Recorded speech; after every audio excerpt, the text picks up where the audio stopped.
Hello दोस्तों, welcome to Vedora smart learning app. मेरा नाम है अंकित श्रीवास्तव। मैं फिर से आपके साथ जुड़ चुका हूं क्लास 7 सोशल साइंस के चैप्टर मुगल सल्तनत में। दोस्तों हम लोगों ने कुछ दिन पहले हमारे प्रीवियस चैप्टर दिल्ली सल्तनत के बारे में कुछ बातें करी थी। उससे पहले हम लोगों ने what, where, how and when something sort of this chapter की भी बातें करी है, ठीक है ना। मैंने आपको चोला डायनेस्टी भी पढ़ाया है, वो शायद इसी का पार्ट था, है ना। तो भाई अब हम बात करेंगे मुगल सल्तनत पे। दोस्तों मुगल सल्तनत मेडिवल हिस्ट्री का सबसे ज्यादा इंपॉर्टेंट पीरियड मैंने आपको बताया कौन था दिल्ली सल्तनत। उसके बाद हम बात करेंगे यहाँ पे मुगल सल्तनत के बारे में। तो दूसरा सबसे इंपॉर्टेंट कौन सा हो जाएगा? देखिए इंपॉर्टेंट हम लोग ऐसा कहीं लिखा नहीं मिलेगा कि आपको सबसे इंपॉर्टेंट है कौन, बट आपकी भी जो आपका जो दिमाग है वो उसको भी बोलना चाहिए, उसको भी अटेंशन पे होना चाहिए कि भाई आखिरकार इंपॉर्टेंट तो ये है, दिल्ली सल्तनत इंपॉर्टेंट था सबसे ज़्यादा, और ये भी इंपॉर्टेंट उसी तरीके से आपको आपके लिए है, ठीक है ना। तो मेडिवल पीरियड में सबसे इंपॉर्टेंट चैप्टर्स माने जाते हैं इन सभी को। तो आपकी कमांड इन सभी चैप्टर्स पे अच्छी खासी होनी चाहिए, क्या समझे? इन चैप्टर्स पे आपकी कमांड अच्छी खासी होनी चाहिए। That's why these chapters are so demanding in the education world. Okay, चलिए समझते हैं हम लोग मुगल सल्तनत के बारे में। देखिए दोस्तों, मैं आपको बता दूं, सबसे पहले भारत में हम लोग समझेंगे कि भारत में मुगल सल्तनत का काल कब से शुरू हुआ।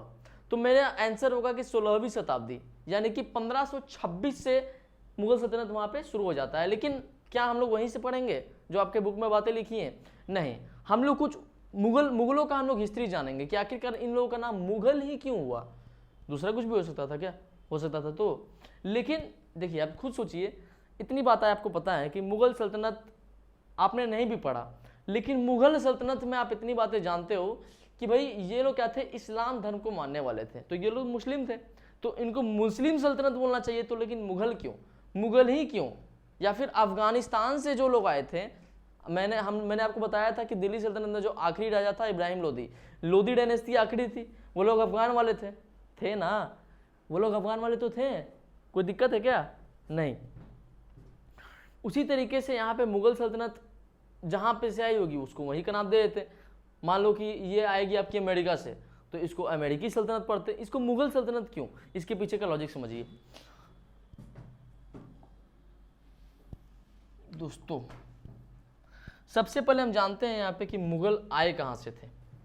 सबसे पहले हम लोग समझेंगे इस मैप के जरिए कि मुगल आए कहाँ से थे। मैंने आपको दिल्ली सल्तनत में भी दोस्तों ऐसा मैप दिखाया था, और मैं फिर से आपको ऐसा मैप दिखाऊंगा, बिल्कुल टेंशन मत लेना, ठीक है।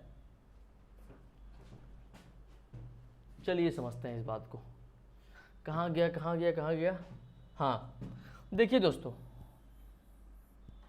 अफगानिस्तान, आप लोगों ने तो अफगानिस्तान का नाम सुना होगा ना, बहुतों ने सुना होगा। मैं आपको बता दूं, मुगल सल्तनत का पहला राजा जिसको हम बाबर के नाम से जानते हैं, कौन था? मुगल सल्तनत का पहला राजा कौन था? बाबर था। वो मात्र 12 साल की उम्र में राजा बना था। मात्र 12 साल की उम्र में वो राजा बना था। लेकिन हम लोग अभी मुगल सल्तनत शुरू कर रहे हैं, तो हम लोग को इसके पास्ट के बारे में भी जानने की जरूरत है। ये कहाँ से बिलोंग करता था, इसके लाइफ में ऐसा क्या क्या हुआ जो इसको भारत की ओर ले आया, है ना, वो सारा कुछ समझते हैं। सबसे पहले आप समझिए कि ये जो बाबर था ये था कहाँ का? ये था फरगना, एक जगह है अफगानिस्तान में, फरगना एक जगह है, ठीक है ना, वहीं का था कौन? बाबर। ओके, कोई दिक्कत? तो भाई अफगानिस्तान में फरगना एक जगह है, वहीं का था कौन? बाबर। ओके, देखिए शुरुआती दौरों में उसके लाइफ में मैं बता दूं आपको, अगर हम उसके माँ और पिताजी की बात करें तो दोस्तों, अगर हम लोग उसके माँ और पिताजी की बात करें तो मैं आपको बता दूं,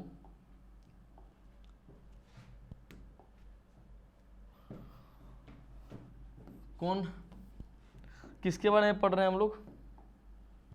बाबर। ओके, अगर हम लोग बात करें उसके फादर और उसके मदर की,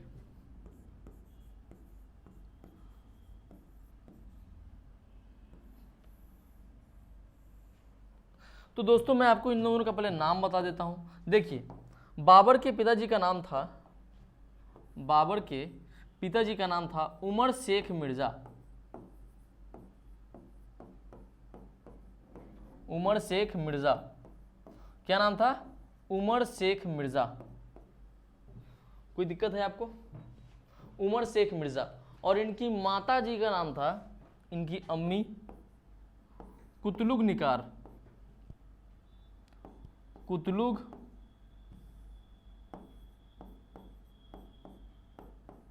कुतलुग निकार खानूम, कुतलुग निकार खानूम। ठीक है, तो दोस्तों सबसे पहले आप समझिए, बाबर के पिताजी का नाम था उमर शेख मिर्जा और इनकी माताजी का नाम था कुतलुग निकार खानूम। और एक सबसे इंपॉर्टेंट बात, चलिए वो मैं आपको बताऊंगा।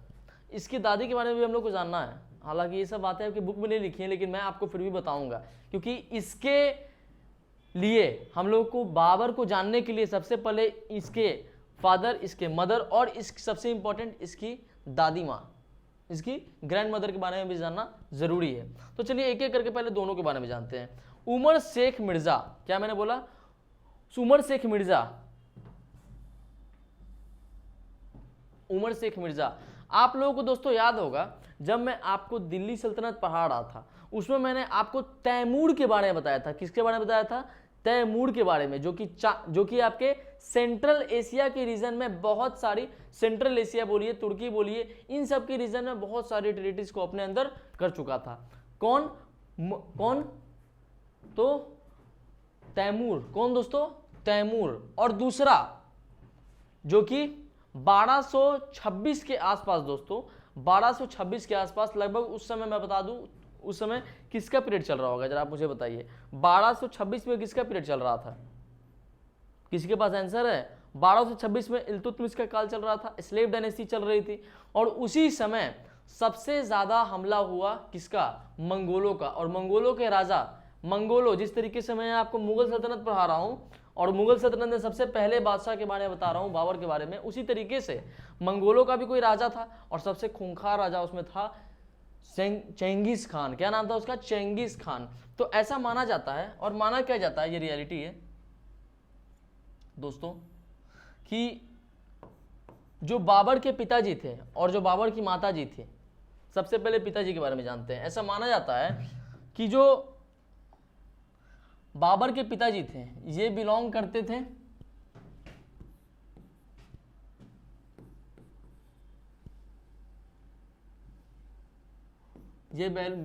थे तैमूर के वंशज से। किसके वंशज से? तैमूर। और ये बिलोंग करती थी, मतलब इनकी माता जी बिलोंग करती थी किसके वंशज से? ये थी दोस्तों, किसके वंशज से ये थी? तो चेंगिस खान, चेंगिस खान। कोई दिक्कत? तो चेंगिस खान और तैमूर। तो चेंगिस खान से कौन? अब मतलब इनकी बेटी नहीं, आप ये मत समझना कि इनकी बेटी हो जाएंगी कुतलुग निकार, मतलब इनके वंशज से। आपका भी वंशज होगा, जैसे मुगलों का वंशज अभी भी है ना, हालांकि वो काफी गरीब हो चुके हैं, लेकिन वंशज है, तो ठीक है ना। तो इसी तरीके से चेंगिस खान के वंशज से थी उनकी मदर कुतलुग निकार खानूम, और तैमूर के वंशज थे उनके पिताजी उमर शेख मिर्जा। ओके, यहां तक ये बात क्लियर हुई। अब सबसे इंपॉर्टेंट हम लोग को यहां पे समझना है कि आखिरकार बाबर को, मतलब बाबर ने अटैक किया था इंडिया पे, तभी जाकर के उसको पूरी दिल्ली की तख्ता उसको मिल गई। लेकिन आप जरा सोचिए, बाबर के पास इतनी शक्ति आई कहां से? पहले भी कहीं राजा रहा होगा, वो पहले भी कहीं राजा रहा होगा, है ना, कोई दिक्कत है क्या? तो भाई पहले भी ये राजा था। राजा कहां तक का था? ये फरगाना, ये राजा था फरगना का। कि कहां का राजा था? फरगना।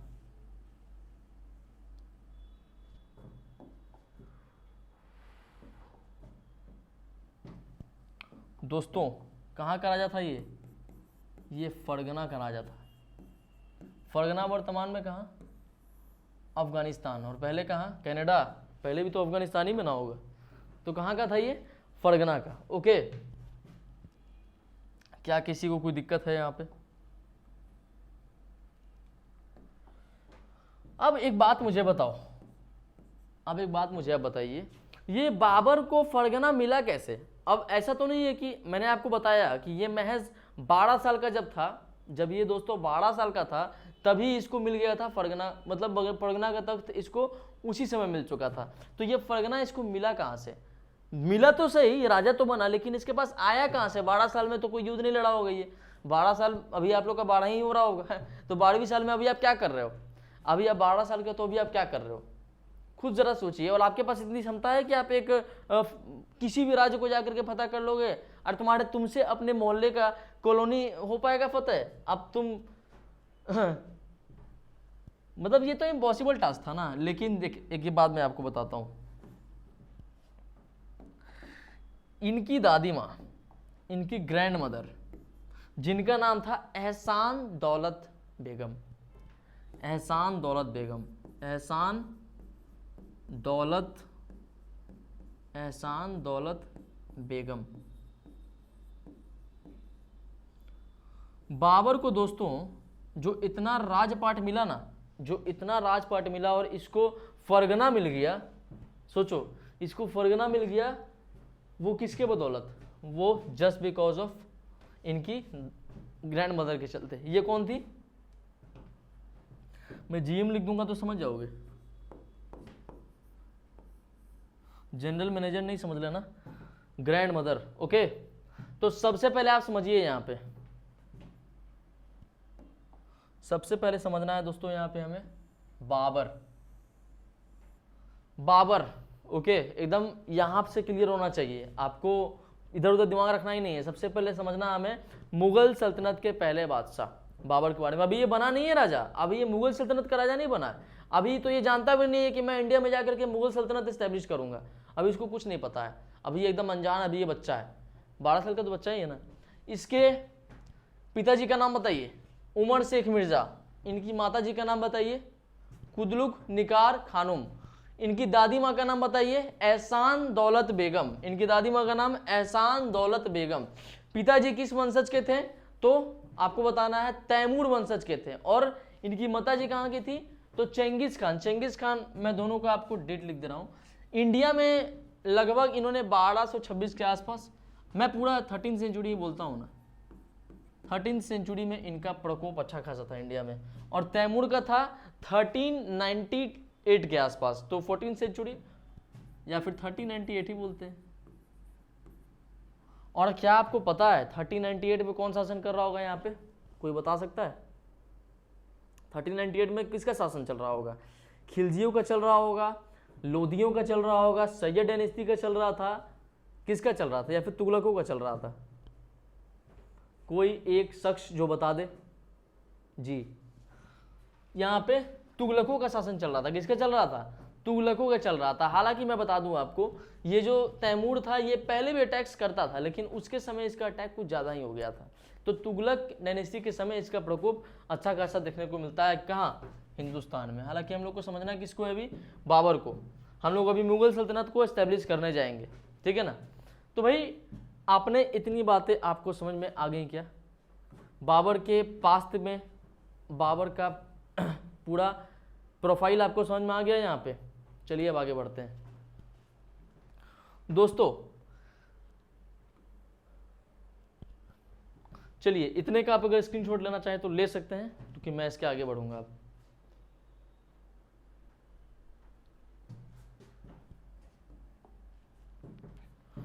चलिए आगे की बात समझते हैं। देखिए हुआ क्या, मैं आपको मैप के जरिए समझाता हूं।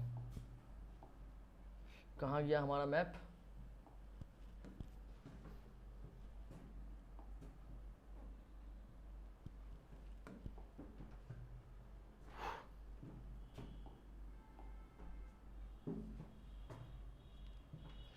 देखिए दोस्तों, इतनी बातें आपको पता हैं। अगर मैं आपसे पूछूं कि बताओ 1526 में दोस्तों, 1526 में भारत पे किसका शासन था? छोड़ो, 1525 में किसका शासन था भारत पे, यानी कि दिल्ली के तख्त पे किसका शासन था। तो हम लोग सोचते हैं ना दिल्ली दिल्ली, अरे भाई हिंदुस्तान की राजधानी ही दिल्ली थी, इसीलिए उसको हम लोग बोलते हैं दिल्ली सल्तनत। और इट मीन्स कि भाई जो ये जो आप देख रहे हो ये पार्ट, दिल्ली सल्तनत इस पार्ट को अपने अंदर रखता था। हालांकि साउथ में कोई नहीं गया था। हिंदुस्तान जब भी बोला जाएगा तो आपको इस पार्ट को समझना है, दिल्ली सल्तनत में अभी समझना है। अगर इंडिया, तो अगर आपको अभी बोला जाएगा इंडिया, तो मतलब पूरा अखंड भारत, पूरा इंडिया, पाकिस्तान, अफगानिस्तान, म्यांमार, बांग्लादेश, ये सब कुछ छोड़ के, हालांकि सब पहले एक ही थे। तो भाई 1526 में किसका शासन चल रहा था, लोधियों का। लोधी में भी किसका शासन चल रहा था दोस्तों, तो इब्राहिम लोधी का। किसका, इब्राहिम लोधी का। क्या कोई दिक्कत है, इब्राहिम लोधी का शासन चल रहा था। इब्राहिम लोधी कौन था, तो लोधी डायनेस्टी का सबसे आखिरी रूलर थे कौन, इब्राहिम लोधी।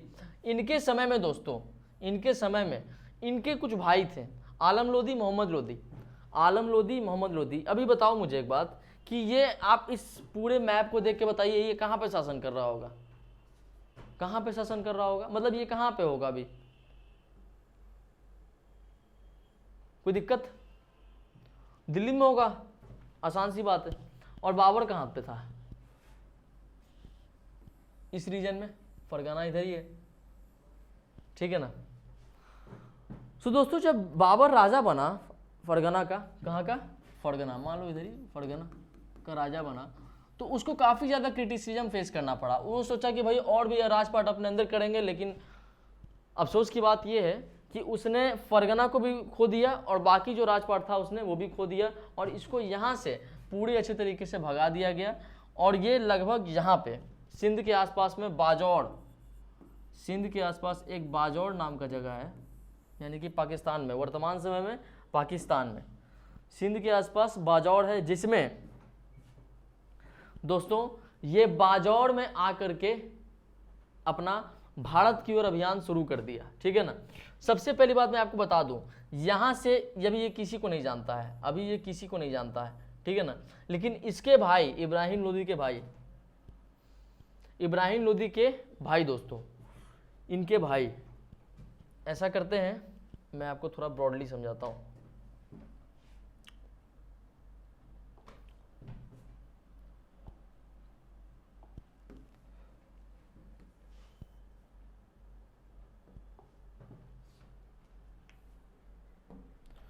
चलिए समझते हैं, कहाँ पे है बाबर, यहाँ पे लगभग, यहाँ पे क्या है, फरगना है,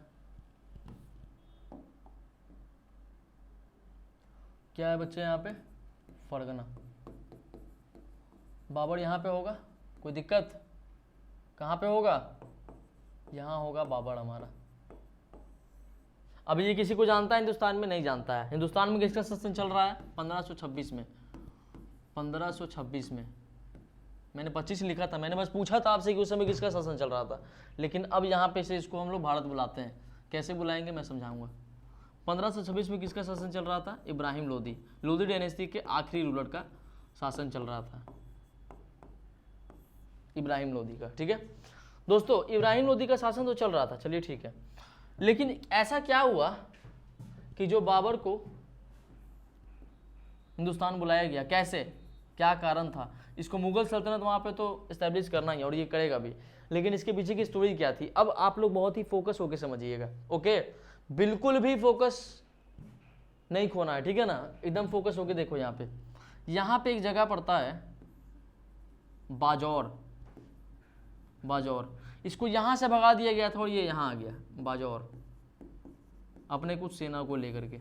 मैंने बताया ना आपको कि इसको फरगना में भी नहीं टिकने दिया गया, कंधार में भी नहीं टिकने दिया गया, और काबुल में भी इसको वहाँ से भी भगा दिया गया, ठीक है। अब ये भूखा शेर आ गया था बाजौर, और बाजौर आते ही, ठीक है ना, और बाजौर आते ही इब्राहिम लोधी के दो भाई,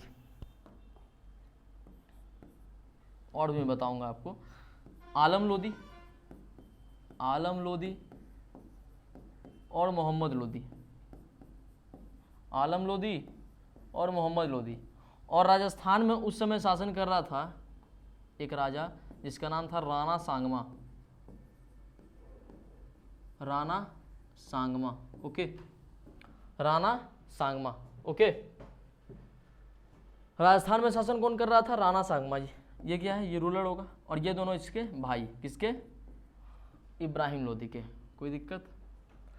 ये दोनों भाई जो हैं और ये राणा सांगमा खुद, ये नहीं चाहता था कि इब्राहिम लोदी शासन करे। जलन आपने देखा है कि दिल्ली सल्तनत में जितने भी राजा बदले हैं, जितनी भी डायनेस्टीज आई हैं, वो कहीं बाहर से नहीं आई हैं, वो उन्हीं मान लो खिलजी डायनेस्टी है तो उसी के कोई परिवार में कोई प्रोटेस्ट कर दिया तो आ गए ये लोग। तो अब ये आलम लोदी और मोहम्मद लोदी और राणा सांगमा ये तीनों ग्रुप बनाए और बोले कि देखो जो बाबर है वो बिल्कुल भूखा शेर हो चुका है, हालांकि वो बहुत ही शक्तिशाली, बहुत ही बुद्धिमान और बहुत ही अच्छा राजा है। बहुत ही अच्छा मतलब राजा, आपको पता होना चाहिए कि उन लोगों के पास काफ़ी ज़्यादा बल होता है और काफ़ी ज़्यादा दिमाग भी होता है।